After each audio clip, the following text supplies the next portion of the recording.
Mən Salahov Rüfət uzun müddət metal üzrə mütəxəssis vəzifəsində işləyirəm. İndi sizə göstərəcəyim proses Navalça sistemində, su xətt sistemində qazan deyilən metal var. Bu qazanda işi nədən ibarətdir? Yəni Navalçanın içində yığışan suyu turba boru vasitəsilə dam örtüyündən uzaqlaşdırmaq məqsədi daşıyır. Onun üçün də bizə bu qazanlar yəni Navalça sistemində, su sistemində mütləq vacib detallardan biridir.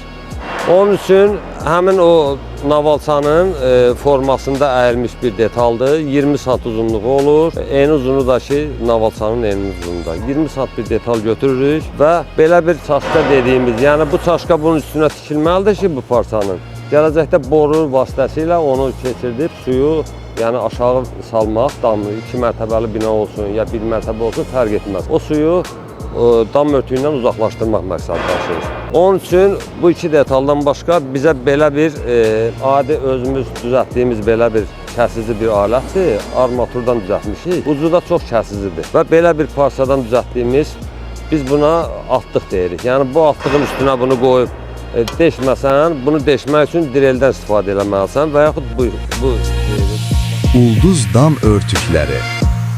Sizi qoruyan dam örtüyü.